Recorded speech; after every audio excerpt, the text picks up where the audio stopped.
नमस्कार, तुम्ही पाहता लोकाशा टीव्ही. मी अप्पासाहेब मोहरकर. आष्टी तालुक्यातील कडा येथील महेश सहकारी साखर कारखान्याची निवडणूक बिनविरोध पार पडली. या निवडणुकीत माजी आमदार भीमराव धोंडे यांचा मुलगा अजय धोंडे यांची चेअरमनपदी निवड झाली आहे.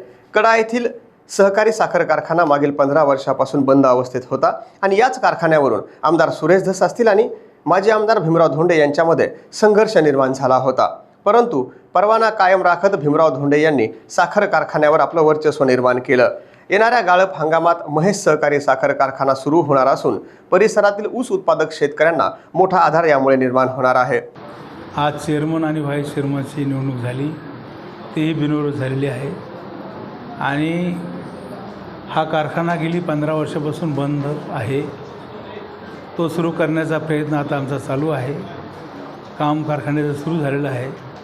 येत्या गळीत हंगामामध्ये कारखाना सुरू होईल आणि कॅपॅसिटीनुसार चांगलं गळीत करण्याचा प्रयत्न हे संचालक मंडळ करील. याशिवाय सध्या राज्यामध्ये आणि देशामध्ये साखर कारखानदारी अडचणीत आहे. FRP वाढलेली आहे, साखरेचे दर त्या मानाने कमी आहेत. परंतु यावर केंद्र सरकार विचार करून निर्णय योग्य तो घेईल आणि कारखानाच्या कार्यक्षेत्रामध्ये जवळपास 20 लाख टन ऊस उपलब्ध आहे आणि त्यामुळं या छोट्या क्रशिंग कपॅसिटीला ऊस जास्तीचा होतो. म्हणून भविष्यात कारखान्याचं विस्तारीकरण करण्याची योजना सरकारच्या सहकार्याने आम्ही घेणार आहोत, जेणेकरून या भागातील ऊस उत्पादक शेतकऱ्यांचा त्रास कमी होईल. सर्वांना दुसऱ्या कारखान्यावर ऊस देत असताना खूप अडचणी येतात.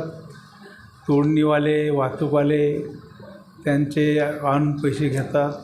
शेतकरी मेटाकुटीला येतो, कारखाने भेदभाव करतात.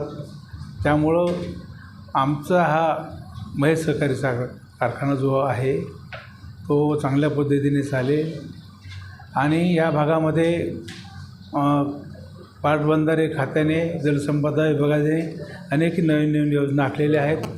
विशेषतः उजनी धरणातलं पाणी, कृष्णा खोऱ्याच्या अंतर्गत येणारं पाण्याची योजना यात 1 वर्षात पूर्ण होऊन तेही पाणी येणार आहे. उकडीचं पाणी येणार आहे, येत आहे आणि भविष्यात नदी जोड प्रकल्पामध्ये सुद्धा आष्टी, पाटोदा आणि शिरूर तालुक्याचा समावेश व्हावा याच्यासाठी आमची चळवळ चालू आहे. मोठं जन आंदोलन यासाठी भविष्यात आम्ही उभा करणार आहोत. समुद्रात वाहून जाणारं पाणी हे या दुष्काळी भागाला मिळावं, 15 ते 20 TMC पाणी मिळावं, जेणेकरून या भागातला ऊस तोडणी कामगार जो आता मोठ्या संख्येने आहे त्याला स्थैर्य मिळवून देण्यासाठी पाणी आलं पाहिजे.